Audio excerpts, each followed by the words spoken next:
Hello, and welcome to episode number 76 of the Solo Gamer Podcast.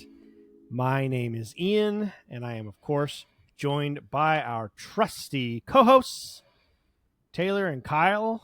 Taylor, good to see you, my man. Welcome back. How's your week been, dude? It's been good. Good to see you guys as well. Another week. I was going to say, did we want to make a Fallout 76 reference here or for episode 76? Well, if that's, I don't know that I can actually upgrade the podcast and make it 16 times better, you know? Right. So, 16 times the detail. I don't know if that's possible or not. So the podcast just works. Okay. The podcast just works. Oh boy. We're gonna get onto some Bethesda topics here later, actually. Yeah. I think we'll be talking about them quite a bit today. For sure. Kyle, what's up, man? You're looking good in the Seattle Seahawks sweater over here. I love it. Oh, yeah. Man, not much. Gosh, just a whole lot of work. We've been doing our podcast as well. That's been fun. And I don't know what it is. I can't stop just playing Total War lately. So that's what happens. That's how Total War goes. In the wormhole. It is kind of like a disease, you know. Sometimes you get a cough and the cough just won't go away. Yeah. You know, you got to go see the doctor eventually, and they got to check for pneumonia. You might need antibiotics.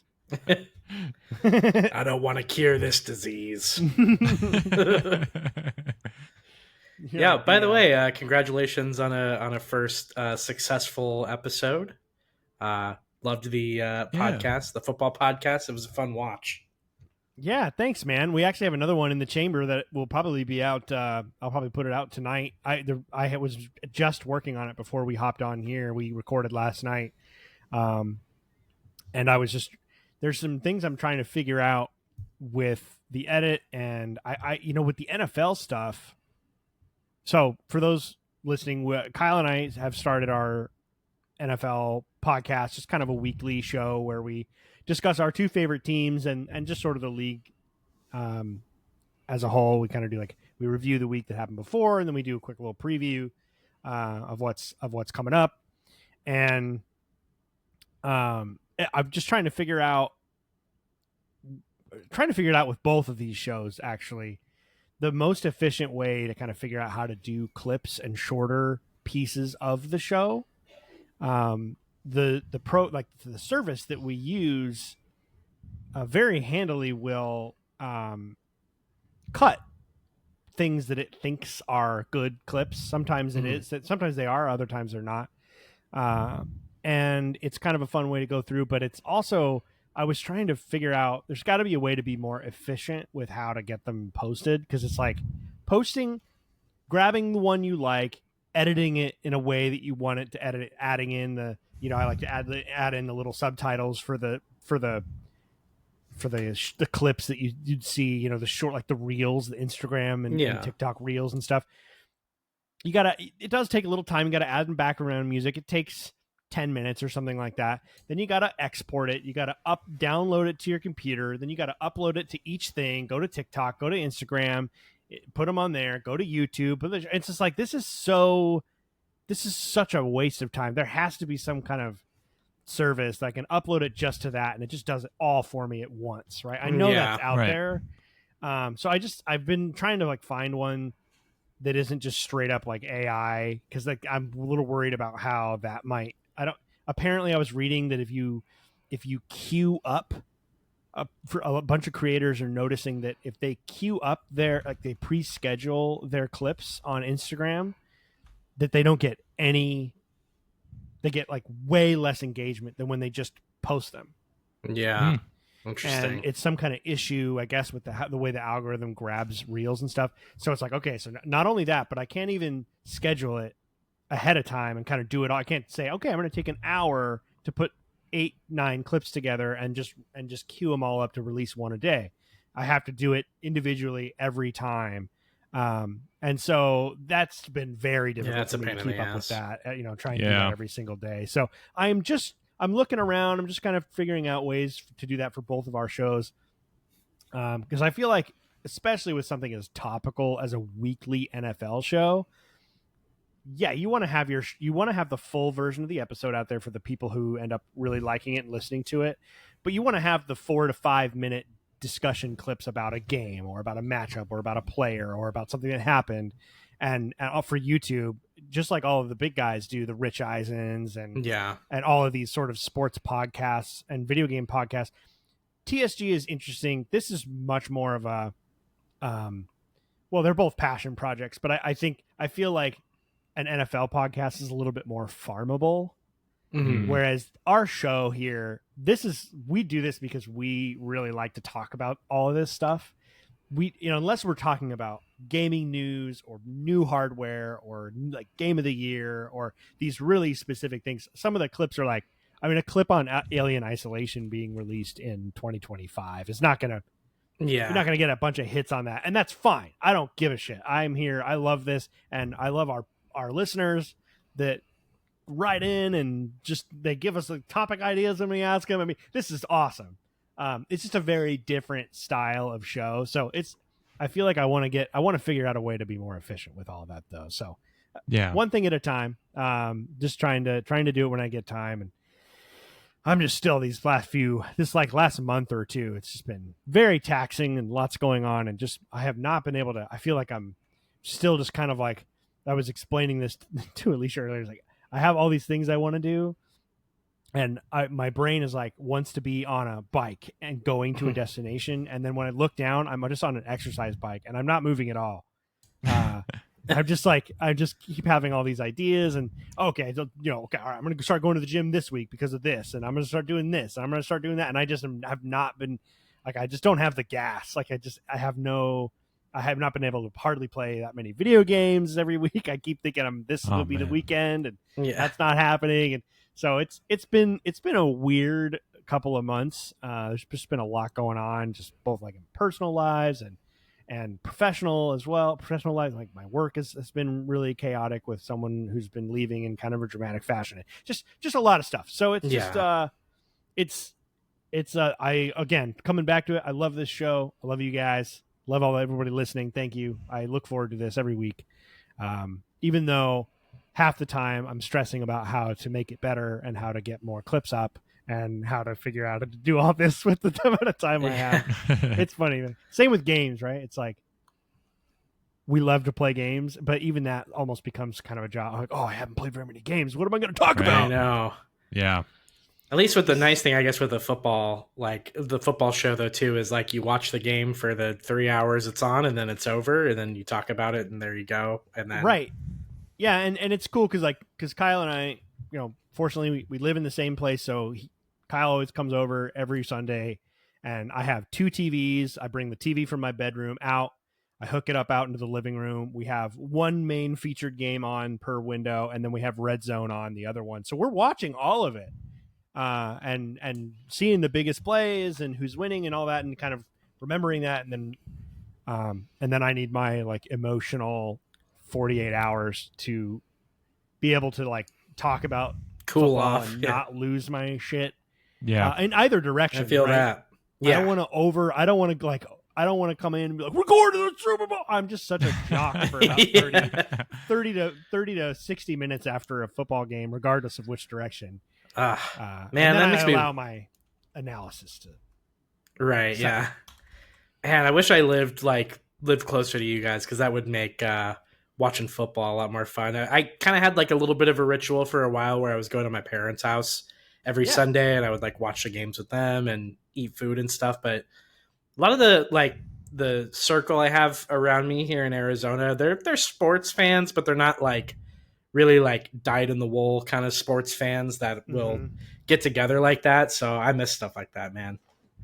Yeah, I think it's tough for a lot of the Arizona sports. They're just like so many people who live there aren't from there. And then the people who are from there, like originally, there's really a lot of the teams weren't like a lot of people's parents weren't Cardinals fans because the Cardinals didn't move to Phoenix until the 80s or something like that. Yeah. So it's like, it's kind of I feel like the Suns are kind of the one true beloved child of Phoenix. Oh, for sure. It's definitely like out of anything, even though our baseball team is the only one that's won a championship, like it's a basketball city. Like, well, and the baseball's new too, right? That was 99 or something like that. They're even newer. 2001. 2001. Okay, so they won their World Series like immediately. That's so yeah, that's so fun. It's like the Las Vegas NHL team, the Golden Knights. They won the freaking Stanley Cup their season or something. Right away. What, second or third year, something like that? Did they win it immediately? Was it their first year that they won it? I don't think it was their first year. Okay. It was either the second or the third, I think. They were in the playoffs like year one, and then I think they won it year 2 or 3. But I mean, same kind of Ravens deal, right? won it pretty quickly too. Yeah, Ravens. Yeah, yep. Well, and our thing out here too is it's not even like they are like Arizona sports fans that aren't like watching. It's just mostly like, I don't know, a lot of the friends I have surrounding me out here are like passive kind of sports fans. Like, they'll kind of catch a game here and there, as opposed to me who's like watching every Sunday or like catching like 2 out of 3 basketball games a week. But I don't know, we just don't get together and like have like get the game day snacks and like get the TVs out, you know, like I miss that kind of stuff. So Kyle is like a and this is not a negative thing. I am very impressed. Kyle is like Gandhi or something. He just like, he comes over and he's like, I shall not partake of your junk food. I have brought all the ingredients for my shake. I'm like, damn, you're such a badass. He's got to keep those guns going, man. You're such a badass, man. Like, I'm so weak. Dude, that shit was hard though for a while. I'd be in the exact opposite direction if I was there, though. I'd be bringing like eclairs and shit. I don't even know, man. Dude, clip that. That's Bro, like are you ready for the game? Game day eclair. Yeah, I got the hot dogs. Yeah, I got the chips. Oh my! I'm bringing in the beer. I got the eclairs. Oh man, that's awesome. Don't knock it till you try it, man. I'm gonna always gotta have a game day eclair. We're gonna have it someday. We're gonna get together. I'll come to Arizona. You'll come up here. There's gonna be a football game. We'll make a plan. And I will be expecting eclairs. Oh, I'm bringing them. Don't you worry. Even if I was the only man eating them. Oh, no, I'll join. No, I'm the weak one. I can't help it. My mom and I used to... Sorry, we're going off on our sports tangent. My mom and I used to... my mom would always host the game, like when I was living in Arizona especially. But we had a thing, even back into when we were living in Washington, we would make some kind of food that was inspired by the team you were playing against. That's a cool idea. So it would help you choose. But the only problem with it sometimes is that you'd play some divisions that were all kind of in the same area. And we're like, all right, well, we're not doing barbecue 4 straight weeks, you know? Like, right. Yeah. It's like, oh, who are we playing? Kansas City, Carolina, Dallas, and it's like barbecue, Houston. barbecue all the way through. So sometimes you're like, all right, well, I guess we'll make Seattle food for this one to break it up. Right. But that was always fun. It was like a different way to make a different meal every time. But I think all that stuff, it's like those things that aren't even about the sport are kind of where the passion and the insane obsession almost is derived from. It's like that's like the font of emotion that fuels what's happening when I watch the games, because every time the Seahawks are playing, right, it's more like those memories of my mom and the memories of my brother and just my family and my friends, and it's like all so correlated, and that's what I tell myself, at least, so I'm less embarrassed about how invested I am as an adult man in watching these 20-somethings millionaires play on a field. Yeah, so I'm super pumped for today. I thank you all again for helping us come up with some ideas. It was fun to kind of take great ideas in there. A couple poll and get people the fact that we had so many of our powerhouse listeners be interested in hearing us chat about all these things was super cool. And it was so immediate. Everyone had great ideas right off the bat, and we will absolutely do almost all of those. I think there wasn't really one I read that I was like, nah. Yeah, 100%. So looking forward to that. Today we're going to be talking about combination of listing games that we spent the most time in, but also just hours. I love the conversation about that's a big part of gaming. How many hours do you spend? There's even a website called Hours, How Long to Beat, right? And like the amount of hours you get, and there's conversations about value proposition and all. It's very integral into the language of people who play video games. So I think it'll make for a fun topic. Let's catch up a little bit and what everyone's been playing. I know we all haven't had a huge amount of chance to play as many games. Maybe you have, Taylor. I'm seeing a couple of games here look similar to last week, but catch us up on your Kingdom Come and your Donkey Kong, man. Tell me how are you liking those still? Week later. Both games are phenomenal. I'm having a lot of fun with them. I think as it relates to KCD2, I might be feeling kind of what you were feeling on like a smaller scale, Kyle. A lot of these side quests in the game are a lot more involved than I thought they were going to be. Not in a bad way. Like, I think that they are involved in the best way possible, and they have kind of a Witcher 3 sort of style where in terms of like writing and things that are actually going on, like the effort into some of these quests are like exactly what you would expect from, you know, a main story quest line. So I think, and I'm only in like the first area too, so I think I've so far put in maybe 10 hours into KCD2, and I've literally only just been like I haven't even gone to the wedding yet in the beginning, Kyle. So to give you an idea. You've got a long way. Yeah. You should definitely try every side quest you possibly can along the way before you progress those main storylines, because there's a lot of really good content in there. So yeah, I think it's just one of those games where you're really missing important parts of the story by not doing the side quests. It's really cool. Outside of there's horse racing and horse archery that is like basically like it's a game, like a mini game. Yeah, it's like a mini game. So there's, you know, you could skip that if you want to. But everything else, if it's a side quest, it's got a really cool story attached to it. I can guarantee it. Oh yeah, for sure. I mean, there are like side quests I'm playing through that are like my entire play session, you know, where it's like the 3 hours I get to like sit down and play or whatever. I'm like, wow, I did exactly one side quest. So I have a feeling this is going to be, you know, the hour count at the end of this one is going to be pretty long once I get down to it. But it's been really, really good. So I'm excited to get a little bit further and knock out some of those side quests. Donkey Kong's been fun too. It's one of those games that's like just supremely satisfying to play.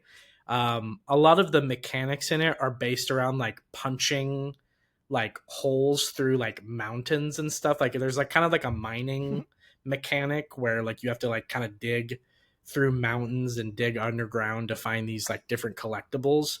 And just the like feedback you get from hitting the X button, just like punching through rocks and stuff, is just so satisfying. Like it just never gets old. Like the platforming's fun. Like the actual like gameplay is really addicting. So I found it to be kind of the perfect game to just like chill for a little bit with a podcast on and just kind of like walk through the levels, because you're not really getting any like gripping story. It's pretty much all just a gameplay experience. Yeah, I wouldn't expect. Wait a second, Donkey Kong doesn't have a gripping story? Dude, spoiler, guys, he gets the banana. It's like Donkey Kong review, 4 out of 10. Terrible narrative. Yeah, isn't that funny though? You mentioned that you know, punching X is like an incredible feeling. Isn't it funny how like when video games will like nail like a very simple thing, like an animation or a sound that, you know, the way it reacts when you press that button and the way it just feels so immersive just by that simple action. Like when I play a shooter where the only way I can really explain it is like Helldivers, where like when you're shooting a gun, it's so satisfying. Mm-hmm. You know, that simple feeling when developers really nail that, it's just punch. It's so good. Yeah. Or like the reload mechanic from Gears of War, you know? Yeah. Hell yeah. Oh, God, I love stuff like that. And the reload mechanic, the little things like the reload, the roadie run with the shaky documentary cam when you sprint in Gears of War. Yeah. Just like all these little, and it's like it's simple. The result is simple, but all the different things that it's taking to be satisfying, right? It's an animation. There's sound design. You know, you're dealing with all of these different individual parts that all of these different people had to get right. What's the I can't remember who it was. It was one of the original developers for Halo. It was talking about like the 30 seconds or whatever. It's like the entire all of Halo is literally the same 30 seconds over and over again. And we have to make that 30 seconds so good and so fun and so satisfying that you just can keep going and just keep playing. Yeah. And it's just the game, that simple gameplay loop. And yet Nintendo, I mean, all of the different development companies within Nintendo are just so good at that. Oh yeah, for sure. 100%. Well, like gameplay wise, yeah, they're always masters of their craft, and you can always bet like anytime you play one of their like first party games, it's going to be really satisfying to play. But totally. Yeah, maybe for the sequel or something, Donkey Kong will have a son or a daughter. We can go through a gripping narrative later on for the sequel. But for right now, Donkey Kong is Bonanza's been really, really fun. I'm excited to play further. That's awesome. But that's pretty much been my week. Did you get to play much of those? I mean, or were you? Oh yeah, I played a good amount of both of them. Yeah, I would say KCD I'm at like 10 to 12 hours somewhere in there, and I think Bonanza I want to say I'm like at 5 or so. I've been really taking my time with it because kind of like Mario Odyssey, the collectibles in the games are like these crystallized bananas that you like go through the levels to collect them. So it's just been super satisfying as I've been running through to collect. They have like a meter that tells you like in a certain level how many bananas you've collected, like out of like the main ones. So like there'll be like 4 or 5 or 6 in one level if it's like a really like big one. So I've just been kind of taking my time through each one to get all the collectibles. So it's been a good time. That's awesome. Yeah, I love that. I'm glad you're getting to play, man. Yeah, man. That sounds great. It's been a blast, man. I need to get I need to get the Steam Deck so I can, you know, in between reps at the gym, I can. Ooh! Shut the fuck up! Oh my god! Can you imagine seeing a guy just with a handheld, just playing games at the bench? How many more sets you got, dude? Holding it in front of his face. Yeah.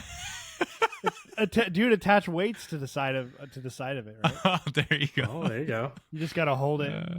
You're gonna be like the guy. You're gonna be like the Datadyne scientist in Terminator 2 when he's got the detonator over the thing. And he has Miles Dyson. Oh my god. Total War. Like one more turn. Oh man. Before we actually let's do that first. But remind me to come back to the Steam Deck conversation before we jump into the topic. But Kyle, we were speaking a little bit before the show. It sounds like he might be a little sick. Yeah, dude. Maybe got a little disease. Come down with something. I don't know what it is. Usually, too, it's like I'll play like one really long campaign. And it'll usually for the Total listeners. War. Yeah. Well, I mean, yeah, I mentioned it before. Sorry, but no, but we were talking about the disease, I think, before we were recording. So. Oh yeah. Yeah. Usually, it's like one campaign, and I can step away from it. But I don't know what it is. Like I think I mentioned it before too. There's just something about the simplicity of it. It feels like home. I don't have to do a whole lot, like mentally, physically. And then, of course, you know, there's times where I can play it in the background at work. You know, lately, not so much. But, yeah, you know, work has been hectic, and then my life's busy afterwards. And so, you know, sometimes I may only get like an hour pocket and not really be able to like fully focus on it because I'm like, I don't know, doing laundry or something else like in between. So like Total War is just perfect to just, to chill out on. Yeah. Yeah, it doesn't move without you. Yeah. I mean, I guess in a literal sense that's true with all games, but you don't even have to pause it. Like, right. It can just be there. Yeah, it's built. The waiting is built in. It's a board game, right? It's kind of a board game that you play with yourself. Yeah, right. You just and then you have the other people who are playing are generally just AI, and they wait their turn. So and they're not impatient. So you really can just take your time. I think that's a theme for me for our topic, actually, because I think anyone who knows us knows we are going to be discussing Total War a little bit today with our how many hours do you have kind of topic, because games that do feel like home. I thought that was a great point that you made. Yeah. Kyle, it was very much returning to something familiar, comfortable, something that's not going to challenge you, something that's not going to take make you uncomfortable or require you to learn something new, all of which are good things in a vacuum, of course. Mm-hmm. Right. And sometimes some of my favorite experiences in games are playing something that I didn't think I would like and I ended up loving or whatever. But it something about those games that you just kind of always return to is I think is kind of the secret sauce that makes us have results in so many hours played in them. So it's just kind of interesting how that happens for all of us with different games. As I said, haven't gotten to play a ton, but I did pick up Anno 117. Nice. And I played it for a couple of hours, and I am super pumped to just keep playing. Speaking of challenging yourself and learning a whole new thing, it does a good job of onboarding, though. So there's multiple ways to play Anno. There is kind of a general just sort of campaign mode for those who know how to play the game and they just want to have a sandbox experience where they build their city and go their own way.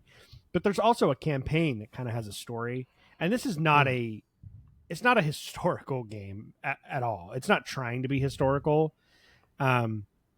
It's historical in the way that, I think I mentioned this last week. I made this same analogy in the way that Civilization is, in which, yes, there are figures in the game that are real.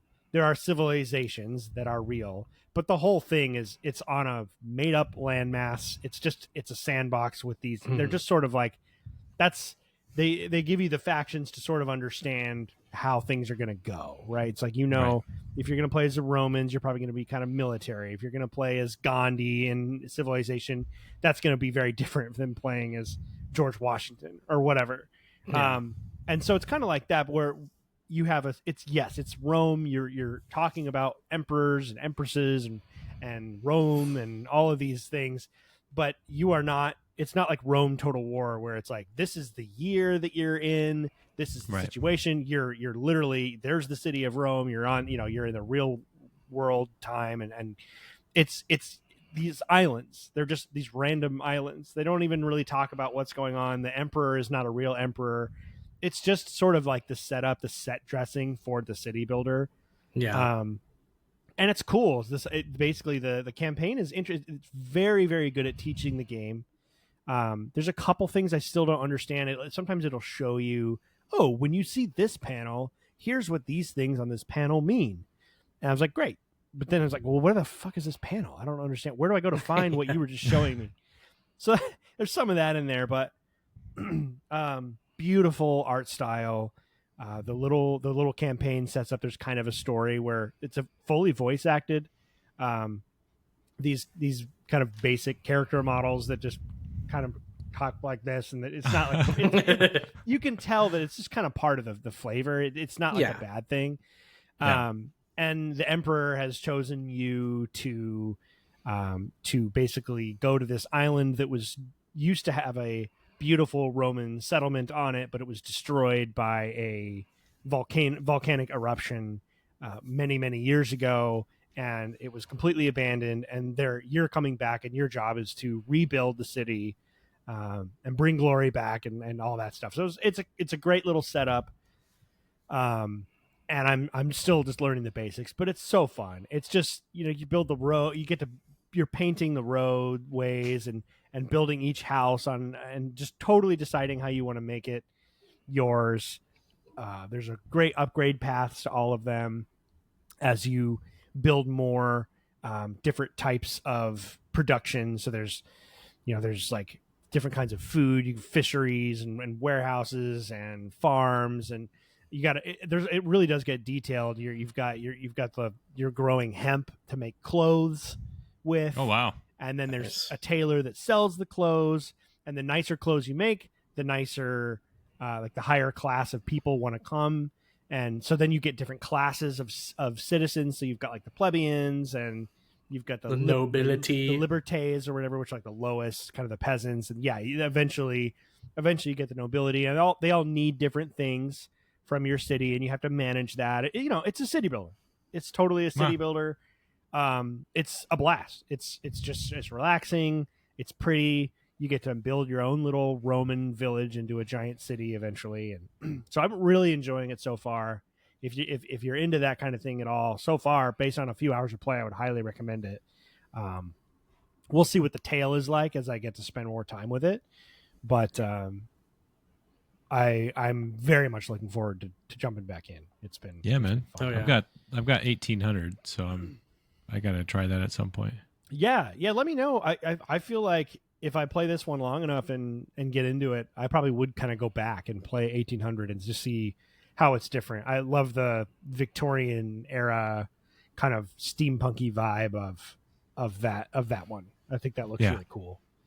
So yeah, and there's real time combat and stuff too. I haven't gotten to that point yet, but you have little ships and you have naval battles and you've got units and they go fight, and it's not like Total War where you have upwards of 10,000 units and it's a giant tactical. It's more like Age of Empires almost. We have but little units of guys and they just fight individually, but it's cool that it's there and that it's part of it. So you can have a military and deal with all of that. So so I'm really enjoying it so far. I'm excited to keep playing it. Hopefully it keeps on developing in a good way. Earlier we talked about the Steam Deck. Last week we were talking about wanting to get the Steam Deck and with the Steam Machine. So I've done a little bit more research. I just wanted to get your take on this, and then we'll jump into the topic.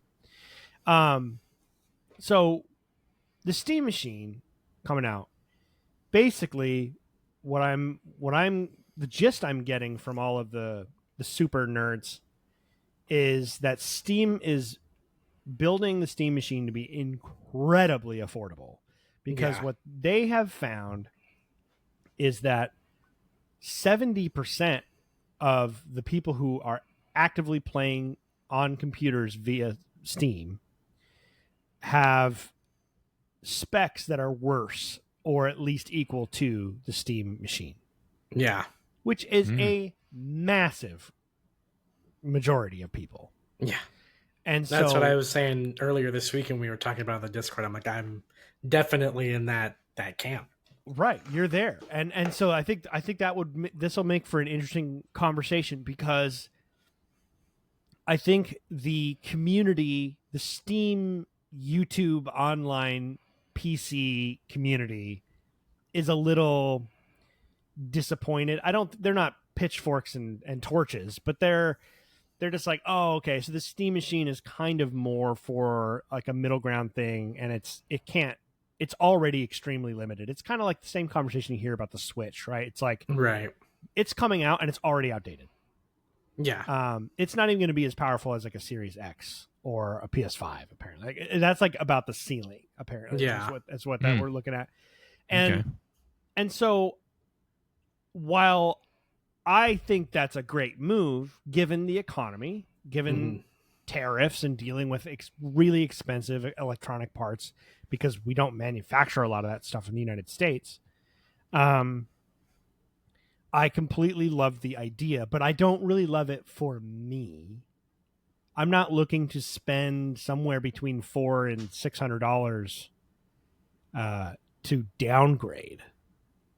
on stuff I already have. Yeah. So it makes me, I kind of wish maybe in time, maybe if the Steam machine really sells well, they will then come out with a tiered system. It's like, okay, well, here's like a badass one that's $1,000 or whatever. That's somewhere in between next gen and current gen or whatever.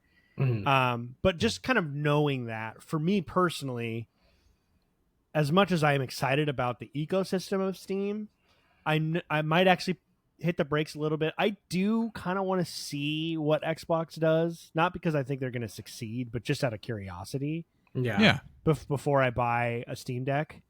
So I just kind of had that thought process, and I thought it would be, I just was interested in what you guys might have to say about that. Kyle, knowing that about the Steam machine, are you still going to go into the Steam Deck and kind of see if you want to get into that full ecosystem outside of course, you already have a Steam library, but does that bother you at all, or what do you think of all that? Well, I don't know if it necessarily bothers me. I mean, I've got my Xbox in PS5, and we're kind of at an in-between phase right now where I'm not needing anything special to come out yet. What I've got right now is fine. So if anything, this is kind of in my opinion, kind of a play to kind of introduce everybody to Steam, which I think is a smart idea. And I wouldn't be surprised if they shortly afterwards, within a couple years, release a better one, to where they're not worried about having to reach everybody with that, So I guess, in that sense, I'm not really. I'm probably going to be out on the Steam machine, but that doesn't mean that I'm out on Steam Deck or the VR or anything like that. Yeah, I don't know. I'm still kind of sold on the Steam Deck. I'm kind of like riding the wave of Steam in general, because I feel like the moves that they're making are really smart right now. Yeah. So vote with your wallet, right? Yeah, exactly. So I might not buy the Steam machine just because, if what I have already is better, there's really no reason for me to buy it. But I'm would be willing to bet that they're going to come out pretty quickly, like an upgraded version of that. And we know they'll come up with a Steam Deck 2 or whatever they're going to call it as well. Right. Probably in the next couple of years too, so they could kind of introduce all of that. Taylor, you mentioned how you are in that 70% where the Steam machine is likely more powerful than your current PC. How interested are you in kind of making a potential switch or jumping into the full ecosystem of hardware that Steam is talking about? Yeah, I still think for the most part that the Steam machine that's coming out is absolutely a product that's, I think, made for somebody like me. I could absolutely see with your use case, Ian, why it might not be super appealing, for you, especially as it relates to like the library that you have existing with Xbox. Like all of the library that I had was physical, so like when that went away, it was kind of like my tethers to the Xbox brand were kind of severed from that point. It's quickly turning into a ball and chain, but yeah, my library. Yeah, so I think for me in particular, the Steam machine is absolutely something I'm still interested in. I find myself gaming less and less on my PC as the years go on and I get a little bit older. Same. And I really, really value the experience of kind of sitting in front of the TV with a controller and like just kind of chilling out. Yeah. Like this is not my comfort zone anymore for games. And I feel like now where I kind of find myself is like, my PC as it exists right now is really just kind of like an MMO machine, like World of Warcraft as of now does not have a, console version that I could turn on and do content with on a consistent basis and do it well, like I just think mechanically that game is so like you absolutely need access, like quick access to all of your macros and all the buttons. So I almost think my PC just exists moving forward as something to work off of and play MMOs on. But as it relates to hardware, I think the affordability aspect is huge for me. I think if it ends up coming out and it ends up being just as good as a base level PS5 or even slightly below that, that's something that I think still works for me in general, just because I value that home console experience. And I just think the ecosystem, I I can't get, like, I don't think you can get games for cheaper anywhere else than, for Steam. It just seems like that ecosystem translates so well to affordability. I mean, even like KCD2 I bought for like $30 or something like that, with all DLC included, gold edition. So it was kind of one of those things where it was like, if I can get that same sort of experience, but just on the home console and getting my games for super cheap, it's a no brainer. Like, for me being in my position.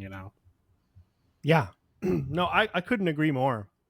And I feel like it's interesting because a lot of what you're talking about there is also the attractive part of that ecosystem to me as well, because as things have evolved, I completely agree about the PC thing. I don't love playing at my PC, though. As someone who loves the Total War series so much, that one's really difficult because I can only play that on PC, both Right. because of mouse and keyboard and because obviously it requires mouse and keyboard, and therefore it has to be on Steam. And so the idea for me of being able to adopt that hardware and being able to play no longer having the delineation between whether this is a console or a PC game exist is super attractive to me. Yeah. The issue I have, the reason it doesn't, this, like, the Steam machine doesn't really work, is the Steam machine is not going to be able to really play Total War very well. Yeah. It doesn't have the power, and so it doesn't really address the main thing that I would get out of having the freedom that I want. So it's like this weird, whereas the Xbox situation, we'll see what they do and how they figure out the licensing, because if they're going to try and basically make my library work anywhere, that's going to be a big undertaking for Microsoft to make happen. But if they make that happen, that would then solve it, because then if they want to sell me in a very premium, very expensive piece of hardware that will last for a long time, and I can get a lap board and play with a wireless mouse and keyboard upstairs and play Total War at my couch now, or Baldur's Gate or whatever, now you've truly solved all of my problems. Yeah. Because it's like so I'm right there. I really want to jump into the Steam thing because it basically is they're giving me what I want, but not quite at the right.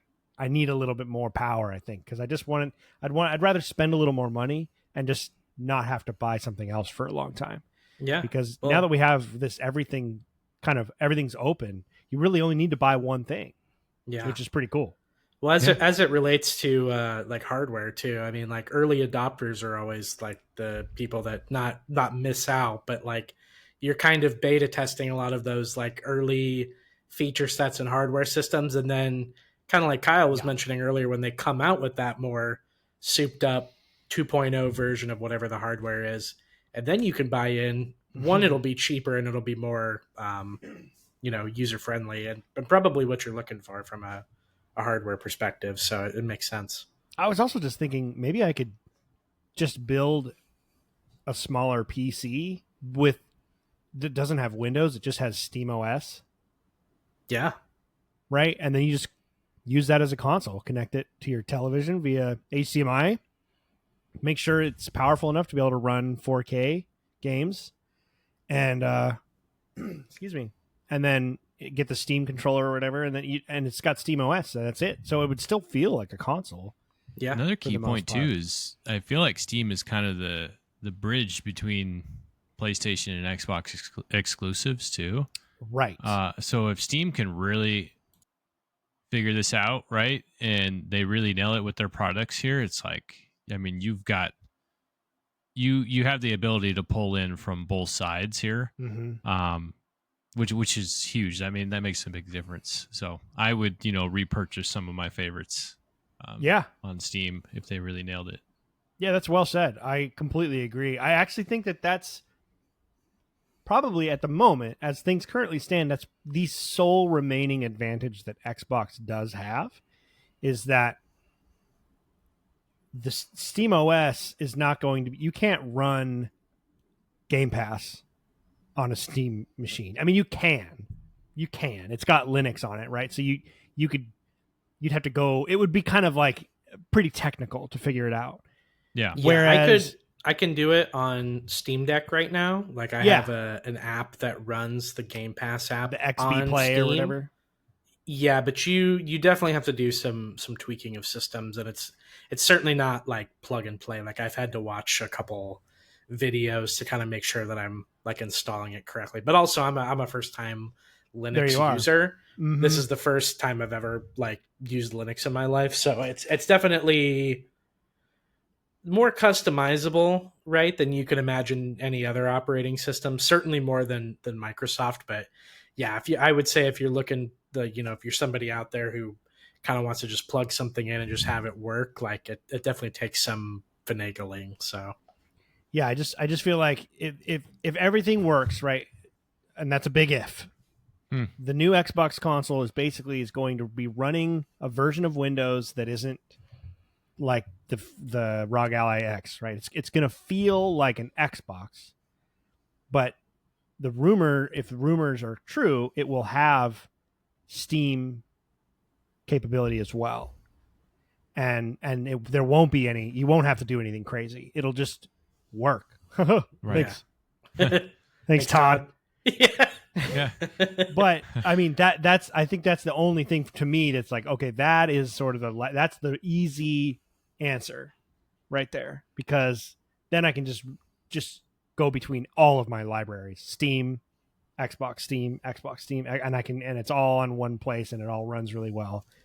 I think that's, so I'm just going to hold off. I want to see the announcement. I want to see what they're going to do, how they're going to do it, and just go from there. But I just thought, I've been thinking about that throughout the week, and I was like, I want to ask those guys what they think about this a week later. Yeah.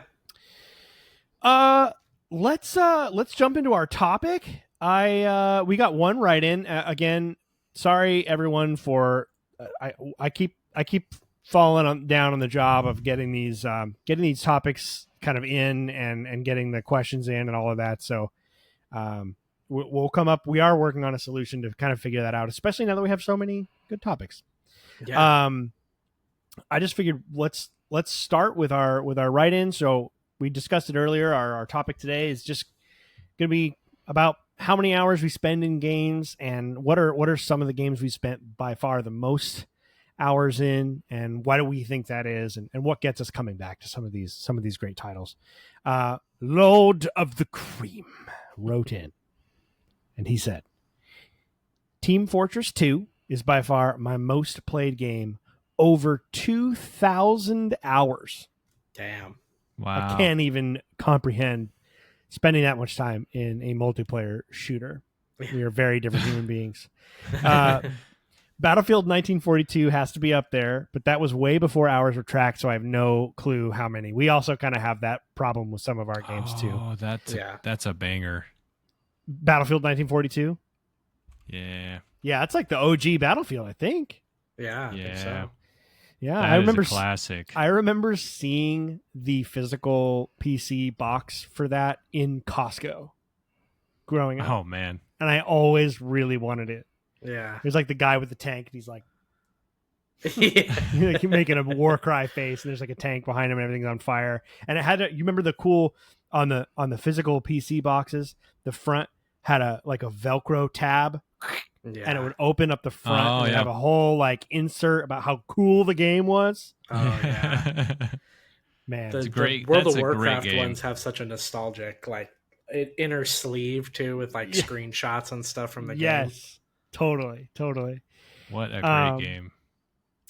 He also wrote in, he said that Apex Legends is the most recent multiplayer game to make this list. I've got somewhere around 1,600 hours. It's a shooter. Woo! To me, it's the GOAT of competitive first-person shooters when it comes to the depth of mechanics and mastery. And to no one's surprise, Doom Eternal will have to make the list. I've put well over 300 hours into it. I've never fallen in love with a single-player game to this degree that I put this many hours into just to master the combat loop, and I'm still not done. I'll for sure return to it throughout the years. He's got some honorable mentions as well. the Arkham trilogy, Counter-Strike, Overwatch, Rainbow Six Siege, Age of Empires 2 and 3, Company of Heroes 2, and the original Modern Warfare. So a lot of first-person shooters. That makes sense to me. I think I have quite a few friends who definitely got caught up in the loop of first-person shooter multiplayer, especially around our age group. Yeah, yeah. Because no Halo. No Halo. Yeah, I know. Surprising. It's funny. I thought that was interesting too. I thought for sure I was like Counter-Strike's got to be in there. Yeah, Counter-Strike's in there. I think he said that he didn't play a ton of Halo. Like he'd only ever played he's never even played Halo 3. Yeah, I think he was saying that it was like a series that's kind of eluded him for a while, but yeah, Cream Lord's been like a big PC guy for like a really long time. I've probably known him for about a decade, and he's always been big into like multiplayer shooters and big into PC gaming. So he's been in the space for a while. Yeah, that makes sense. Great take. Battlefield 1942. That takes me back. I was playing that, Diablo 2 and StarCraft a lot as a kid. Classics. Yeah, Age of Empires, you put that in your honorable mentions. I definitely played Age of Empires 2 as a kid, man. Oh my God. I played that. So I was an Age of Empires fiend until I discovered Total War, and I was like, Total War is everything I've ever wanted from Empire. Like everything I wished Age of Empires was, Total War is. So I moved on and I kind of never looked back. But before Total War came along, Age of Empires 2 was an absolute obsession of mine, for sure. All right, let's talk about, I don't know how you guys want to, if you've thought about this at all. Taylor, let's start with you. Are you going to start with something you've played the most, or are you going to kind of lead up to that, build up to that as we go?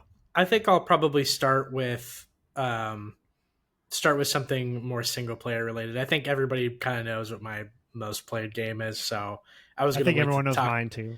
I was going to talk about that at the end, but yeah, start with my like kind of stagger up in terms of hours. So, so my first one is probably one I would imagine is on your guys' list as well. But when I was thinking about like just strictly single player games that I've logged a ton of hours into, that I've come back to constantly over my life, Elder Scrolls V Skyrim definitely has to be up there. I think it kind of hit me at a really pivotal time in my life too, where the music starts playing. That'd be sick, right?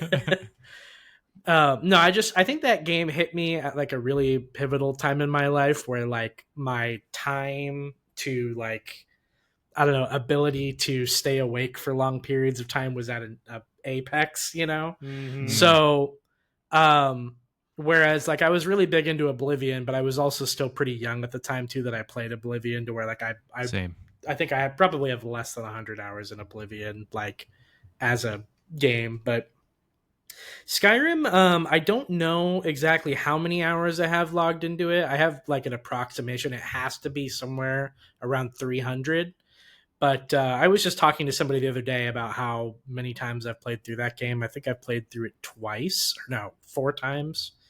And I remember each of my previous characters. So I remember making a sword and board, or like sword and axe Nord. That was the first character that I ever made in Skyrim when I first started out, just because I thought Nords were cool and badass looking Viking guys. So created a Nord, and then I made a high elf mage, and then I made a Breton battle mage, like with sword and spell kind of combo alternating. Then the most recent time I played it, I think, was when the special edition came out, and I created a dark elf, like stealth archer, essentially. So all in all, I think I beat the game, or the main story, at least like 3 out of those 4 playthroughs. And yeah, like I said, I think it's like approximately somewhere in the 300 hour range. The 360 was where I got most of those hours. Then I think like PC would probably make up like a third of that. So just one of those games I went back to constantly. I'll probably go back to it less now, since Oblivion will kind of be the new evergreen, Bethesda game for me to return to, but couldn't not bring up Skyrim. Yeah, of course. Yeah, it's got to be up there for a lot of people, to be honest. Absolutely. It's funny you mentioned knowing your characters. I don't know all of the characters I play because I feel like I restarted a lot. I've just always just gone back into Skyrim, and it's definitely on my list of most played games. But my first playthrough, I do remember. I played. I love playing an orc and just two-handed weapons, sword or an axe, and I would give him the long dreads, and I would make him a black orc with the white hand on his face. Oh yeah, as That's an Urukai. cool. And it was just like cool. I just thought it was just the coolest thing ever. I was so happy that you could do that, and that was my first orc playthrough. Is an underrated like Elder Scrolls race to play as. Yeah, they're fun. Kyle's just running around Skyrim, just like, meat's back on the menu, boys. Exactly. Just one hitting everything. Yeah. Taking the sword and pushing it further. Yeah. Saruman. Yeah, that's super cool. I love that idea of that kind of role play. That's awesome. That's awesome. That's super, super cool. Skyrim is funny. So I'll come back to this a little bit, not because it's necessarily on my list. It kind of is. I was going to kind of like shoehorn my literal number one. I just didn't want my entire conversation and everything that I picked to all be different Elder Scrolls games, because that's probably honestly the true answer.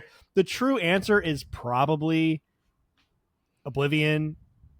And then Skyrim, Oblivion third, Skyrim second, and then my number one game being my number one game.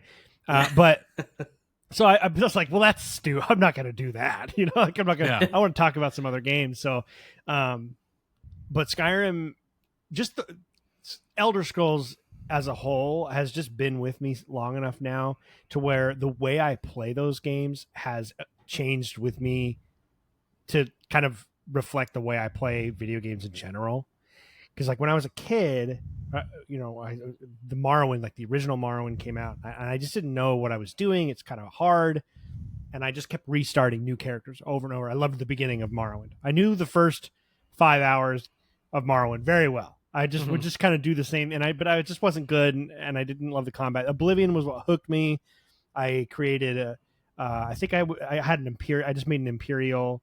Kind of like a battle mage kind of guy. And then when Skyrim came out, I was like, I'm going to make kind of the same character. So like I made the same character, and I always had two characters. I always had a good guy and a bad guy. And one was kind of an action hero, and the other one was like an assassin, basically. And I had a dark elf and an Imperial in Oblivion, and then I had a dark elf and an Imperial in Skyrim, just kind of because that's just what I wanted to do. I was 20 when Skyrim came out. I remember that midnight release and getting it and bringing it home and playing it. That was a crazy time, because like you said, Taylor, just so much available time. I was working part-time at Domino's, going to school, going to college. I mean, there's so much time available. Yeah, it's just like the time is just running through my fingers. It's like and I just could just play Skyrim as much as I wanted to. Now I'm like, I might be able to get 38 minutes in Alien this week. I'm almost done with it. But then it was just perfect for that. And as I've gotten more into lore and stuff, I've come up with these sort of like a system on how I play these games, because I've played them so many times, and I know exactly what I like about it. And so now it's sort of this funny. I'm excited for the next Elder Scrolls for many reasons, but it's going to allow me to play something different. I'm going to, wherever it ends up being, I always play, my main character is always kind of the primary race or culture from whatever location that they set it in. And that way, every single time I play the game, I get kind of a slightly different experience. So far, they've all been humans, though. So you'd have a dark elf, I guess, if you played Morrowind. But I need to beat Morrowind. I've still never beaten Morrowind. Yeah, which is kind of crazy. It's due for a remaster or remake. I have to go back remake. to it. I watched a really good video essay on Morrowind a couple weeks ago. I'll have to put it in our Discord so I can share it with people. But this girl did a really good breakdown of playing Morrowind in 2024 or 2025, going back and playing it, and it was a really cool video. I'll have to share it with the group. Okay. Yeah, I'd love to watch that. Maybe that'll kind of help me get back into it. I would say between Morrowind, Oblivion, and Skyrim, that's probably the most I've played a franchise. I know for a fact, I don't know specific, I know for a fact I have over 2,000 hours in those three combined, for sure. Yeah, because I had a save, I had an hour count for my original version of Skyrim that was 423 hours, and that was just the very first one. Yeah, and I have almost 300 hours in the special edition on Xbox. I also played it on 360 because the PS3 version was broken. If you guys remember that, it would break your saves. Yeah, right. Yeah. And I had the original Skyrim on PS3, and I put probably 100 hours into that before it got all fucked up, and then I got the 360 version, and I put 423 hours into that. So there's 500 right there, and then another 300. So just Skyrim alone, I'm at 750, 800 hours. And I know for a fact for Oblivion, I've got about 500 hours there. So yeah, it's probably my number one, but crazy, just crazy, just over years and years of time though, right? And we're talking since 2002. Yeah, I've been playing that series. So yeah, Kyle, what's one of the first ones you're gonna bring up tonight? Oh man, I'll hold off on doing my number one. I think that one's pretty obvious, but all of ours are really, yeah, we know each other well enough. If you've listened to a handful of episodes, you probably know for everyone. I would definitely have to put, and it's hard for me to pick one, but you went ahead with Elder Scrolls in general, so I'm going to go ahead and say the Mass Effect trilogy is definitely nice. One of my most played games, and especially if I want to stick with the single player trend with it. I mean, there's different versions, right? They came up with the full package recently, and so I've got a lot of hours into that. Played through that twice now. Let alone when Mass Effect 1 came out. I mean, that was, talk about a time where you had nothing but time. I mean, I think right. I remember the first time I beat that game, I stayed up all night for several nights in a row. Mm-hmm. And, well, I mean, obviously I slept, but I went to bed pretty late. Mm-hmm. And at the moment I beat it, I was so impressed and I didn't want it to end, and I immediately started my second playthrough. I couldn't wait. Oh man. So yeah, Mass Effect 1, 2, and 3. I mean, I don't even want to know the amount of hours I spent scanning planets, let alone playing the actual game. Mm-hmm. But yeah, I mean, I'd have to go back and really calculate it because I think I've played it on. If you include Andromeda as well, I've played on Steam. I've obviously played on Xbox quite a bit. Did you finish Andromeda? Yeah, I did. Yeah. Okay, I couldn't remember. I don't remember talking about Andromeda with you very much, but I know that we did. Yeah, I mean, it wasn't much to talk about. That was when I was living with Sean before he had moved over. That's when I played that. Okay. Yeah, that's one of the reviews that I wrote back in the day that I made a video review for. It's like one of the reviews I'm more proud of because it was really hard game for me to review. That was a really good one. It was fun. Yeah. How long was Andromeda? Just too long to beat it. I only did one playthrough with. Oh, it doesn't show me the time played. Damn. I had 60 hours. Yeah, it's probably about right for me too. Okay. Yeah. I got 30 of 55 achievements in one playthrough of Andromeda. So I had 32. Hey, there you go. Yeah, right around the same thing. Total enemies killed 1,537. It's got all this stuff, but I don't have little stats. Huh. Yeah. But yeah, I think you're right. I think that's what it was, like 60 to 70 hours, I think was what I somewhere in there logged into Andromeda. Yeah, man. Mass Effect. That's it. That especially the replayability of those back when we were in high school. That was unbeatable, right? Because that gave me the chance to kind of go through and play different versions until I realized I had a hard time with the Renegade, and then I just kept repeating this. I just replay the same version of the game over and over again. Yeah, that's a great choice. That's a really good choice. That's I can't imagine how many hours I'd have to really go through. And like I said, there's different versions of it now, right? Even on the Xbox alone, and then you got to throw Andromeda in there. That alone is 60 hours. So yeah, we're probably talking, gosh, what, 400, 500 hours? Yeah, and I think 400 or 500 in Mass Effect is just as crazy as 2,000 in Elder Scrolls because of the way those games are built and structured, right? They are a little bit more linear, which means you just love them so much that you just kind of rinsed and repeated. Whereas like Elder Scrolls, you have so much choices to do, right? And walk around and explore, and you can have a character you've got a million hours into and walk into a new area or whatever. But with that, the choices and the different, but you're still kind of following the same path like over and over. So I think it says a lot about Mass Effect, right? Like, for sure that we would have so many hours. That's a great choice, man. Yeah, absolutely. My kind of like quote unquote first one, would definitely be Master Chief Collection / all the Halo games. That one's up there for me too, probably. Yeah, absolutely. Now this is one kind of like Cream Lord mentioned earlier. So much of that playtime. Sorry, I'm just moving around a little bit here. So much of my playtime on Halo was before the time was tracked, right? I mean, but I know that I played Halo 1. My buddy and I, during summer breaks, 2001, 2002, and then once Halo 2 came out, we would do back to back. We would do overnight plays of the campaign of Halo 1 all summer. We would do it like weekly. Just almost. It felt like Friday night, Saturday night. I'd go over to his house. He'd come over to mine, and it would be 5 in the morning, and we're almost done with the library or whatever. And that, I can't imagine how many hours that is just alone. And then I've got like 300 hours in the Master Chief Collection, because I just have played through the campaigns a few times and some multiplayer and all that. And the multiplayer and the amount of hours that I would have spent.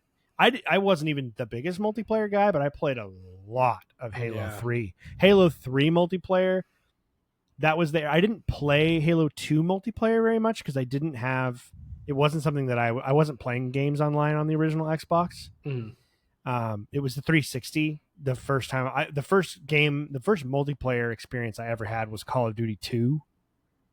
That was the first time where it was like even my mom was interested. She was like, "Wait, so that is like another person on their couch playing the game?" That was mind blowing in 2005 or whatever. But yeah, Halo 3, which came out in 2007. I don't know. I honestly I have no idea. I couldn't tell you. 800 maybe. Something like that. I mean, the amount of multiplayer online, multiplayer local with friends, parties, birthday parties. We had this thing with my dad and my brother and my nephew and all of our best friends. We did this thing called Guys Night where we all got together. We had multiple Xboxes connected, played Halo all day long into the night, had pizza, watched bad Chris Norris movies, and then went back to playing Halo 3 until morning time. I mean, that I just those amount of hours. I have no idea how to calculate it. That's kind of why I picked it first, because it's probably the only one. It might even be the most potentially. Yeah. But it's literally incalculable. I have no idea. But it's there's no way. Stupid amount. It's a stupid amount. That one's got to be up there for me too. I mean, just in the Master Chief Collection alone, I spent so much time replaying some of the multiplayer, from 2 and 3 and 1, like just in different map playlists and everything. Yeah, and I've got time in Master Chief Collection on other people's Xboxes that weren't my account. So the nearly 300 hours that I have on it on my account is just what I've played at home. And then I've also played Master Chief Collection at my buddy Will, who's the guitarist in our band. All of them are like obsessed with Halo. It's even, I don't know if it still is, but for the longest time it was in our band's like little bio. It was like we were brought together. I think it is still in there. It's like 5 friends brought together by a love of music and Halo. Like, they're all Halo obsessed guys. So like we play every time I go over there. All of us play Halo. 3-4 hours, 2-3-4 hours every night that we hang out. So it's like I couldn't even tell you. That's awesome. Definitely thousands. For it might be my number one if we're talking about a franchise, but yeah. Dude, same. Yeah, I think Halo 1 was I didn't really get to play like a whole lot of multiplayer. I was still too young at the time, I feel like. But I remember going to Michael Zucker. Mm-hmm. That was around the time I was going to his house a lot, and his dad was really into it, and that's when I was introduced to it. Was him, his older brother, and his dad would all invite me over, and it'd be 4 of us just hammering out games, playing each other, getting mad at each other, taunting each other, screen peeking. Oh, dude, yeah. What a good time. And so that alone was already just a lot of hours. And then eventually I was able to get my own system when Halo 2 came out and got into multiplayer. And that's when I started playing with like Jared and Mason. And that was when I started getting really good at the game. So then the competitive part of it became huge for me. I put in a lot of hours on Halo 2 and then Halo 3, like you're saying. I couldn't tell you how many hours I put into that game, but I know it's got to be up there if we're talking about total time played. I know that Halo 3 is definitely the one with the most hours, like individually. Forge alone, like all the different game modes and stuff. Yeah. Even Halo 4, because Halo 4 came out, that was before we knew that Halo was about to go down the pit, right? Like, yeah. Halo 4 is kind of like episode 1 of Star Wars.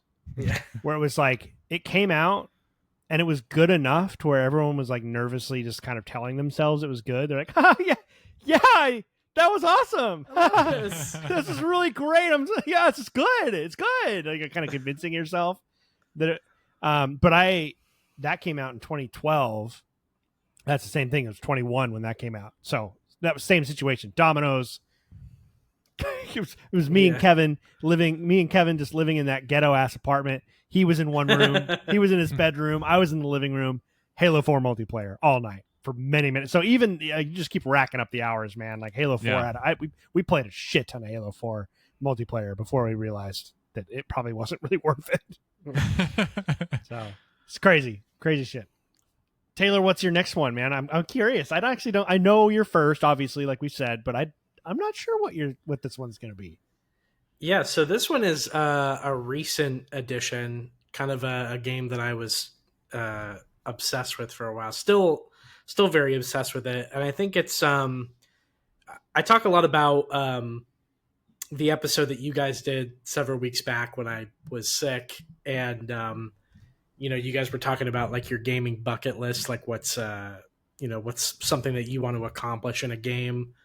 That like hasn't been done just yet for you. We'll definitely do that again too, so you can get in on that for sure. Oh yeah, for sure. Well, one of the ones that I would have on that list is getting the platinum in Elden Ring, and Elden Ring would definitely be my second in terms of hours for me. So wow. Calculating it up, this is another one where I have the hard data on how many hours I put into it. So on PC, I had 165 hours in it. PS5, I had 156 total hours. So that equates to about 321. It's 321 hours in Elden Ring from both consoles. And it just such a good game. Like infinitely replayable, kind of in the same way that like Skyrim is, like just by virtue of like how many different characters you can create and how many different builds you can try out. I've tried out, so many of them. And really the whole reason why I even bought it on PlayStation 5 is because I wanted to, at some point, like I played through the PC version and was like, this would absolutely be a game that I would love to like sit down and really like hunt the platinum in it.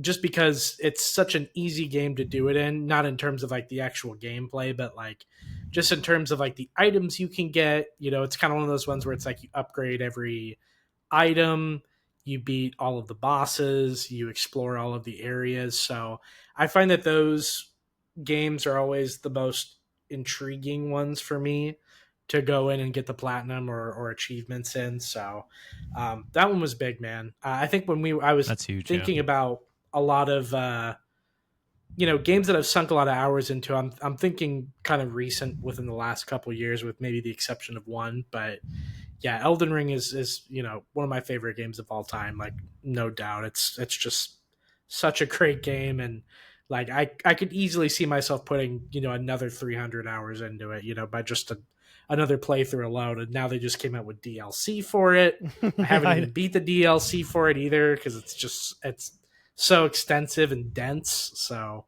I'm excited to get to that one at some point. But yeah, Elden Ring for sure. I did not see that coming. Oh, yeah, dude. It's funny. I often think of Elden Ring and Baldur's Gate in the same like thought process, because they're both games that are very, very, very high priority for me. Yeah. But they keep getting pushed back because I'm like,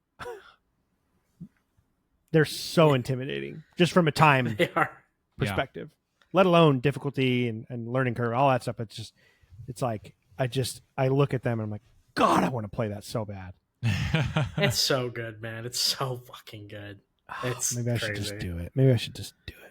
I don't know. That's my first From Software game, and I just got my teeth kicked in for so many hours, and I was just like, I had to put it down, man. And I was having fun too, but it was just so frustrating. And I know that I've just got to commit, because I know it's a fantastic game. Yeah. Well, and I think one of the reasons why it stuck with me so much, and this has been said a lot before about this game, and the thing that I think makes it unlike any other FromSoft game is that I had many, many moments where I was like stuck on a boss and like couldn't beat it. But the thing I love about it is that whenever you can get stuck, you can just go wander off into another direction, level your character up, come back, and the fight will be a little easier.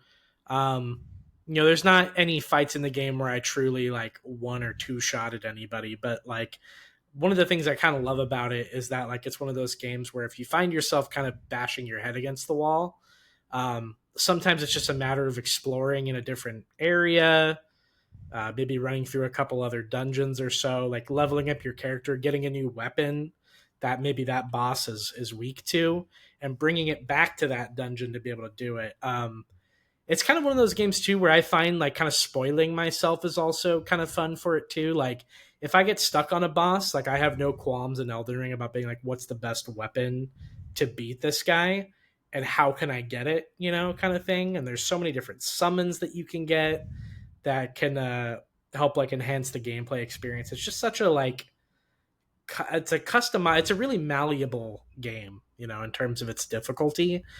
It still retains the challenge, but there's so many different things you can do in it to kind of alleviate that or make yourself get better at it too. Mm-hmm. So it's just one of the things I really appreciate about that game. Unlike a lot of the other games in the series where it's like, it is very linear. If you do get stuck on a boss, you're not getting past it until you can successfully figure out the run back to that level plus beating the boss. Mm-hmm. So I just find it to be a much more like approachable game too. Mm-hmm. That's fair.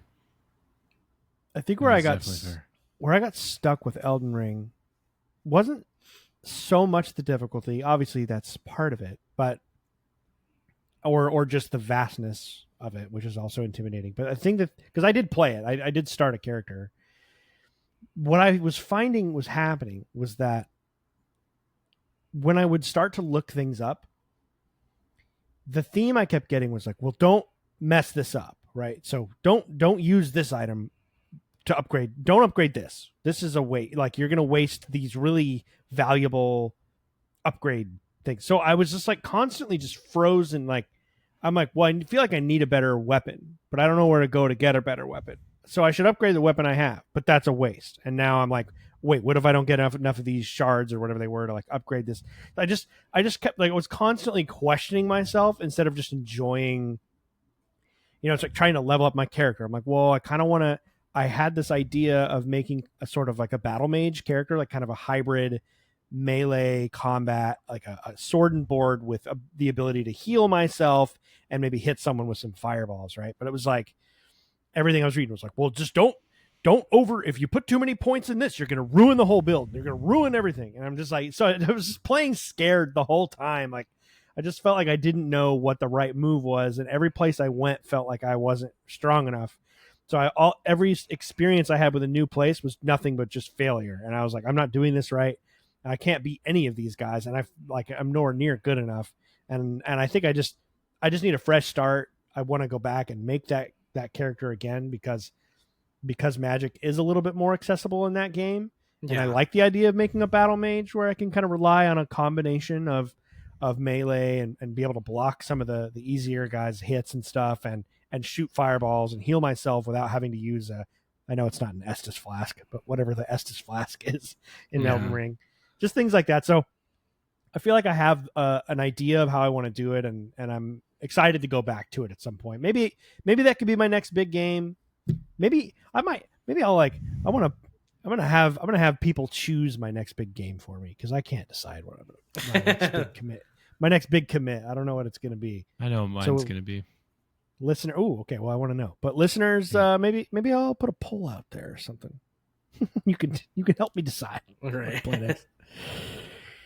Kyle, what's your next one, man? Well, I mean, obviously we got Mass Effect. I mean, Halo was on my list too. I think I'll probably just get into what is the most that I've played. It's kind of fun for me to sit here and try to guesstimate how many hours I've put in. It's kind of scary. But it's definitely League of Legends. It's not even close. I mean, when I look at the amount of hours I've played in other games, I'm like, wow, that's quite a bit. And I even was thinking about Total War and, trying to calculate all that and stuff. But, yeah, I mean, it's got to be League of Legends. Even when I think about just ARAMs, the all random, all middle games, which is just like a shorter, like fun version that's kind of like, it's not as serious as playing like ranked or 5v5s. Everybody just goes in the middle of the lane and it's just like a big brawl for like 20 to, like more like 25 minutes on average. Sometimes they might get long, but it's like somewhere between 25 to 40 minutes a match. And I've played, I think, roughly about close to 7,000 of those games. And if I just go on the lighter end of it and just say each game was 25 minutes, which some of them, like I've said, they go to 40-ish minutes. If I just say 25 minutes per game, that alone is just under 3,000 hours of gameplay. And that's just ARAMs, which I mostly played rank. So, and ranked games you're looking at least 35 minutes, if not longer, to, I've had matches where they've lasted over an hour and everybody was like, all right, this game needs to end. Like, we don't even care who wins at this point. Just get me out of here. Just run it down. Somebody figure something out. So I haven't eaten in days. I don't even want to fathom. I if I had to like just guesstimate, I mean, we're talking probably close to 10,000 hours, something like that. I mean, it's absolutely psychotic how many games I've played of League of Legends, and loving every second of it. And it's the reason why I had to take a major step back. Just thinking about how much of my life I've spent just playing a League of Legends match. Highly competitive. It's a lot of fun. It's engaging. Now I'm more into like watching, the professional side of things, watching them, how they do it, because I've finally thrown in the towel of trying to be great anymore at League. It's just so much work. Yeah. Eventually maybe one day He's I'll going get back into coaching now. Yeah, that's pretty much what it is, man. I like watching how impressive other players are, and I was like, man, I was never that good, but I sure did try, and it was a lot of fun. But yeah, man, I don't even want to. It's unfortunately there's really no way for you to look back and figure out how many hours you've played. I mean, at best I can look for like one season, which is just 1 year. And you can, when they started recording it was about like season 6, 7 was when they started actually recording it, and they'll have it year after year when you look it up online. But that's just like specifically, I think they just keep track of like ranked games and stuff. It's not including all the normal matches you've played. Yeah, it's just, dude, I don't even want to. I mean, 10,000 seems like I've kind of lowballed it, to be honest. So, yeah, you're like thinking about it now. You're like, you're like turning red. Dude, I'm such a loser.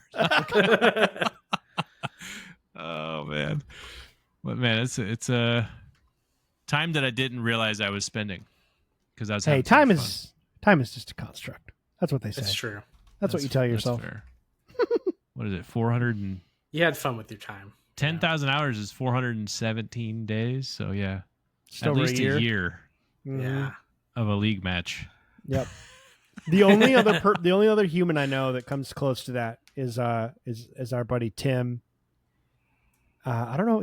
I know he listened to at least one of these episodes because he commented on one of our YouTube videos. But yeah, he told me that he had over a actual year of playtime in I think it was EverQuest. Yeah. So he said he had like at least 9,000 hours, and that was one of the only games that you could track it like back then even. So oh man, so he's on par with you there. That's the two of you are the only people I know that have ever spent that kind of time in any single game. I know there's some. I'd be curious to know. There's got to be some RuneScapers out there that are nuts. Mm-hmm. Yeah, that one's like incalculable for me. That would be on my list realistically. I've been playing that game since 2006 or 2007, pretty consistently, like since then. And they don't have any way to like track the hours in it, but I mean that one would have to be up there for me. Yeah, I've got some friends that spent way too many hours, and then if you include all the bots, yeah. Oh my god! Like your friends that are botting. Yeah, my friends would just bot, and they're like, "Oh, I'm leveling my character to level 99 with fishing," and they just get some sort of bot to like just run the game for them for like that's days, so funny. just to get to level 99. That's wild. Yeah. I somehow missed that train. I knew people in school and stuff that were playing it. I was like, "What is that?" Yeah, I don't know what it was. I just never played it. Jared tried to get me into it. His mom was really into it, which I thought was really cool. And so him and his mom played a lot of hours, and it's crazy. There's I would be willing to bet because RuneScape's still very relevant. I mean, there's a very it's top 3 like most played MMOs even to this day.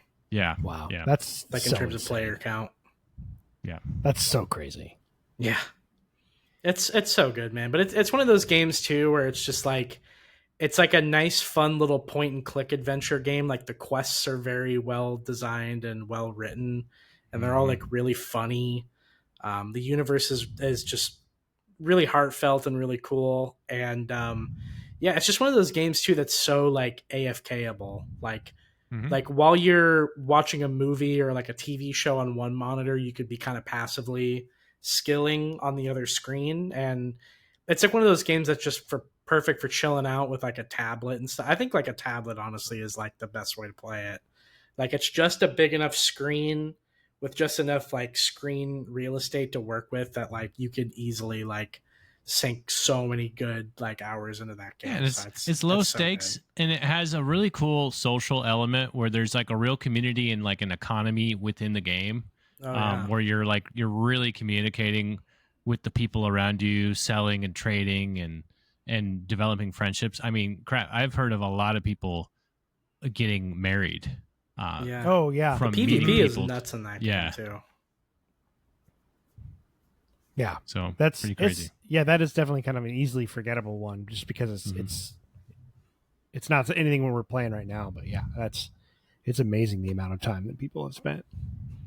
That's one of those games for me. Yeah. That's one of those games for me. Like there's 3 like MMOs, 3 to 4 MMOs throughout the year that I'll return to periodically, and RuneScape probably takes up like a good 3 to 4 months out of the year of just like playing it in the background. Yeah, man, I have good memories of that. Makes sense. I didn't really get too hardcore. I didn't get high leveled on really anything, but it was a good time. So I kind of have two left. We kind of sort of covered one, but I'm just going to be very quick on this second to last one, and then we'll go to yours, Taylor. And then Kyle, that was your last one because we shared Halo, right? Well, yeah, I think there's one more, but I think you're going to mention. Oh, you do? Yeah. Okay. Oh, that's okay, why cool. I waited. Yeah. We'll just do that. We'll do that one real quick. Total War for sure. So the last one that I have is a singular game. So it gets weird, right? Because if we're talking about a franchise, this one is probably more than my number one most played singular game. We were actually just talking about the math in Total War because we were trying to do our data. This is one of my as close to hard data as I can get. Franchise. So we're talking Total War for everything from Total War Rome 2, which came out in like 2012, 2013, something like that. Ever since Steam has been counting hours, basically, I've got about 1,400 hours in Total War games, which isn't as much. I think you might have more than me, Kyle. But I can't calculate though the pre-Steam days because I've been playing Total War since I was putting all 8 discs of that fucking game. Playing Empire Total War, sipping our our tea. Yeah, dude. So in like middle school, junior high school kind of era, Kyle and I would come home from school every day, and we would be playing as the British Empire in Empire Total War. So it's like the colonial era game, and my mom would buy the teas, the K-Cup teas that came with the Keurigs, and she had this one. This is so bad. She had this one. It was called India Spice, and it was sort of like it had like a lot of the warm spices that you might see in like a tea that you might like a Darjeeling kind of India, a tea you might get in India.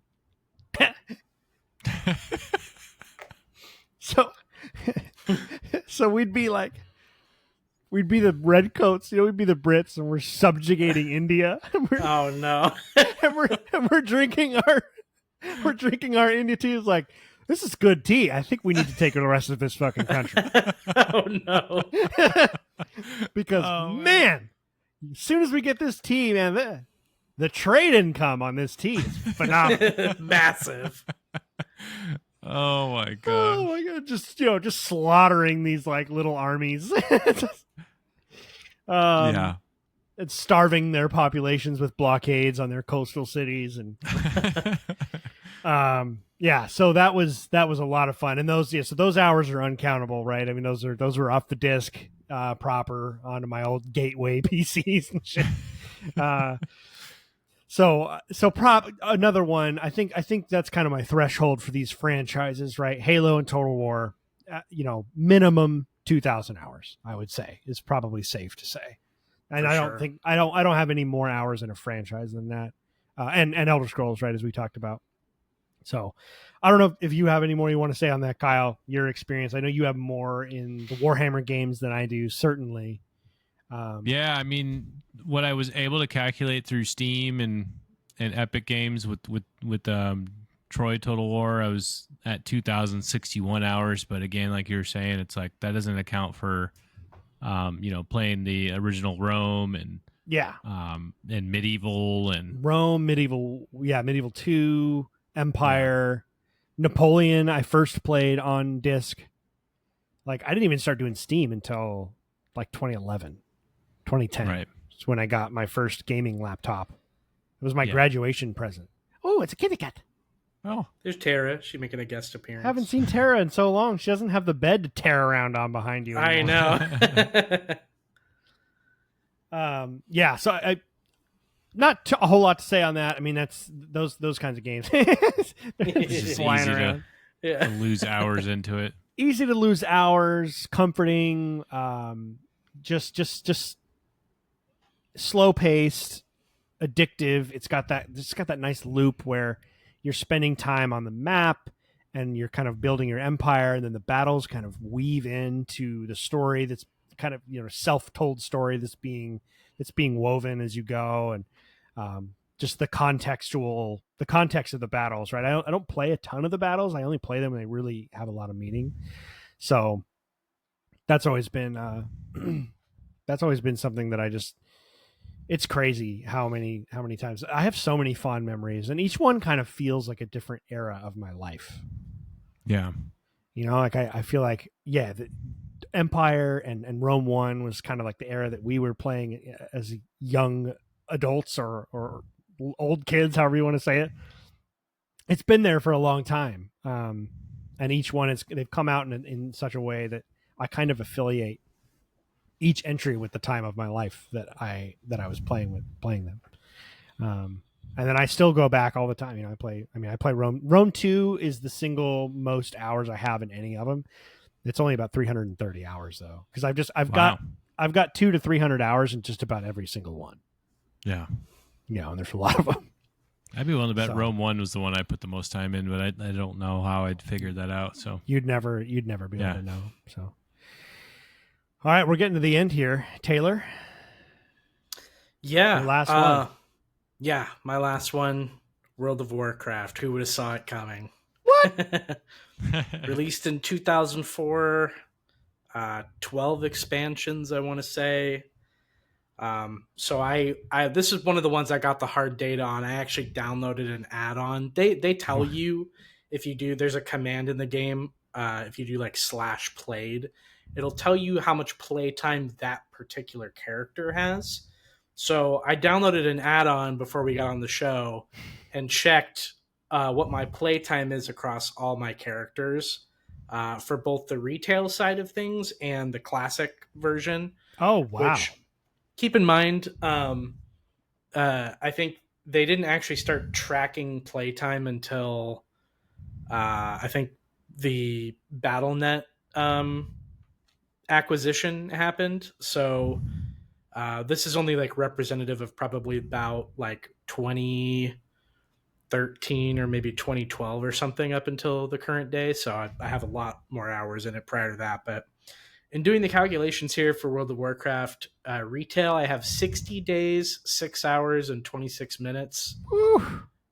Classic, which is they only released probably back in 2019 or 2020, and I had 5 days exactly of playtime in that particular version. So all in all, that equals 17 or 1,704 hours across that.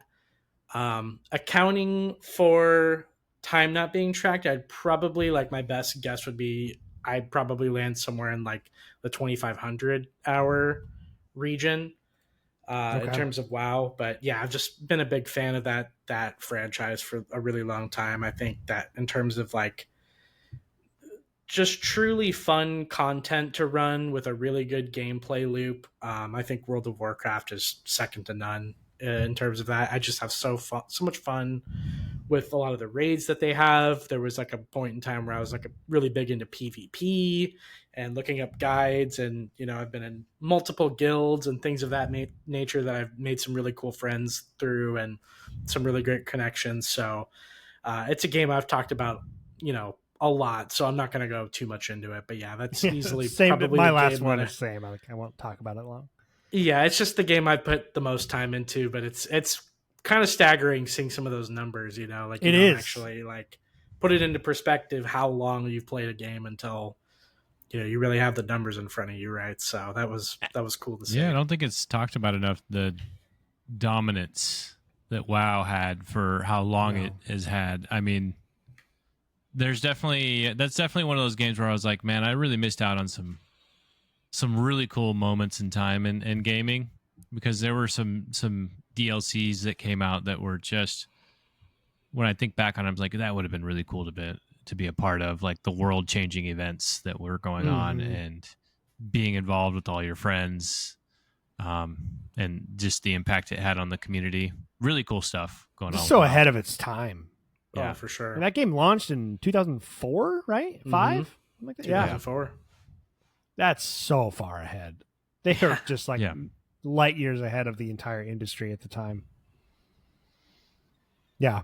Amazing stuff. And it's easy to, when we say this, right? It's like, Kyle's got the 10,000 plus hours and you're in 60 days and mine actually pales in comparison to both of those. But, it's like we're talking over decade plus now for us all on these games. So, it's little bits at a time, but it's definitely, it's these games that you return to, right? And and it's not like you have to necessarily even start over. You can just kind of go back and you've invested. I think the investment itself brings you back as well, right? It's like you've already spent this much time. You want to finish that up or get this far or get this achievement or finish that storyline or whatever it might be, or get this rank in league or whatever it might be. It's like you want to come back and just kind of keep going because you've already done it. It's like sunken cost fallacy, but it's not a fallacy. Like we enjoy the investment. So my obvious one, which we've kind of already talked about, the Elder Scrolls. I mean, my for a singular game, it's definitely Elder Scrolls Online. I was just doing the math on that. I have 32.875 days in Elder Scrolls Online. So that's my, and I don't have what I should have to show for it. I don't have a ton of super beefy late game characters with insane like armor sets and all of these things for a few reasons. One, I kept switching my platform because that game came out on console in 2015, I believe, is when it came out on console, and it was gifted to me for my birthday for PS4. Yeah. So I played about 80. I think it was. I went back and looked. I think it was like 89 hours or 90 hours playtime on PS4. And at some point, I was like, well, I play all of my Elder Scrolls games on Xbox. I've got buddies. I had buddies at work who had Xbox that played it. So I was like, well, I'm going to switch. So I switched to Xbox. I played that for a while, and then all of my friends stopped playing it, and I actually pretty much play it solo anyways. But I like to have the option, right? Yeah. And so then when I moved, when I was living on my own in Phoenix and I had a bunch of time, I had friends who played it on PC. I was like, well, what's the harm in creating some characters there? I can just bounce back and forth. No big deal. So on Xbox, because I've since gone back to Xbox because that's where I play Elder Scrolls. I was tired of having to play on the desk. I wanted to play Elder Scrolls on my couch. I wanted to play ESO on my couch. So on Xbox, I have 10 days and 15 hours. On Steam, I have 434 hours. And then on PlayStation, I had like 90 something. So it came out to about 33 days. Wow. Yeah. And I don't even, like I said, not even have that much to show for it because I've started from new characters like 3 different times. But my goal, that was on, if we go back to the bucket list, that was on my bucket list, was to like get to finish all the story content in ESO. Right. I don't really care about the trials or the dungeons or PvP that much. It's just not. Yeah. I just want to play all of the story content in the game. Get to the point where each new release that comes out is just what I pick up and play. Because I'm done with everything else. So I'm nowhere near close to that. That will, I mean, speaking of Steam Deck, that seems like the perfect game for that. I know, and that's the problem. That's the problem I have is like I've got the progress on these 2 different platforms. I wish I could. I don't care about where the save is so much as like I just wish that I could import my characters from one server to another. Right. Because you can only have characters saved to PC North America server, Xbox Mega server, or PlayStation. You can't. It's not like tied to your account, you know? Right. If it was tied to my account and I could move characters around, I probably would be a lot closer to having all of the story done. Yeah. Because I have a ton of it done on PC, but I just got so tired of doing that. So now with all the new Steam stuff, I was like, oh, maybe I should stop playing the Xbox versions and go back to Steam and get the Steam Deck. And it's just like, but then I just keep going. So I don't know. We'll see. I'm going to kind of wait and just keep playing through it. I'll get it all done someday. But that's definitely my number one. So if you were to add, if we were talking about a franchise, right? So you got those 32 days plus the 2,000 hours. That's probably my number one franchise as far as like if we were to put it all together. That's that's a lot. That's definitely my number one. Easily, yeah. Yeah. So it's crazy. It is crazy to stack it up. Yeah, MMOs definitely do it. And Elder Scrolls is like kind of like a light, like it's an MMO light. It'll be as much of an MMO as you want it to be. There's obviously people who take it very, very seriously and they min-max everything, and they have the weaving, the way that you do combat where it's all like a basic attack and then an ability and attack and a basic attack and an ability attack, and you just keep it. They have it down to like get the DPS this much with these sets and that. That's nothing I'm gonna be. It's for me. It's just like it's so easy to jump into. It's got beautiful music. The art style and the graphics just make it kind of timeless. It doesn't really look like it's 10 years old. No, not really. I started it up like a day ago, actually. Yeah, they did it. The way they kind of went, I don't even know how to describe the art style, but they did a great job. It just kind of doesn't age. It just looks good all the time. It's pretty. It's just easy to play. It's pretty simple. It's very customizable. You can really just kind of mix and match classes and abilities, and you don't get punished unless you're going for min-max, of course. But if you're not, the game doesn't really punish you. The single player difficulty is not very high. You just kind of just run through it. You could play this game drunk. You can play this game high. Yeah. You can play this game with no sleep. You can play, it's just like you just kind of jump in and run around the world, listen to music and listen to go through the dialogue and just kind of just play through it, just progress your character and level up. There's so many good quests in that game too. Yeah, they do. Yeah, really good stuff. Yeah, there's a lot of bad ones. There's a lot of like not good ones, but there's some for sure. Great. They got some generic MMO quests thrown in there, but for sure, especially the early like base game stuff was pretty like that, very uninspired. But the DLCs, as they came out with more and more expansions, they just kept getting better. It felt like, yeah. From a story perspective, and they add a ton of lore to the game, and it doesn't really interfere that much with the Elder Scrolls lore because it takes place so much before the main games. It's just it's perfect if you're a fan of the lore.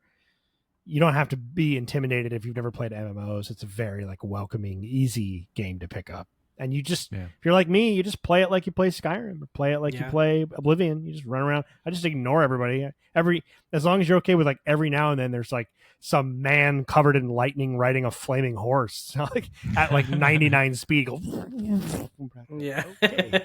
You just kind of ignore that and keep going. And I don't even really know that I'm playing an MMO when I play that game. So, oh man, cool to kind of tally all that up. It's funny to think about those hours, that time spent when you really look at it. Yeah. I know. It's like, whoa, just imagine how much time we spent lost in a video game, man. Mm-hmm. But, I feel like that's the reason that we're here and we do a show and we have all these people that want to hang out and talk and write in. It's like we all just, it doesn't feel like a waste to me. I have so many great memories and experiences with all this. Be it social with you guys playing games or just on my own, the same way you might get, you read a book or whatever, you just have Mass Effect, you get the chills from the Mass Effect moments or just all of that, So it's awesome. It's super cool. Any final thoughts or words before we sign off for the evening, guys? No, I think we're good. Great episode. Yeah, it was fun. That was super fun.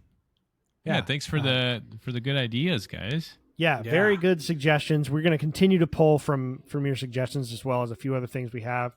I know every week we tell you next week will be Alien Isolation Experience Point, so we're not going to tell you that now. We're going to we'll announce it in our Discord when we know for sure that we're going to be doing it. So keep your eyes peeled for that. If you have been playing along and you didn't get a chance to catch up, you've got some more time. So just keep plugging along, and that we'll get to that soon. But awesome. Well, gentlemen, great seeing you as always. Thank you. I'm already excited for next week. I don't even know what we're doing, but I'm already excited for it. I've got a number of new shirts that I bought on Amazon. I found a bunch of shirts on sale, so I'm just going to slowly unveil my gaming shirt collection as we go. So I have no idea what I'm going to pick next week, but that'll be a little fun thing that that I did the other day. Awesome, guys. Well, everyone, have a wonderful weekend. Stay safe. Enjoy your time off of work, hopefully, and we'll catch you next week. Later. See you guys. Later. Stay safe.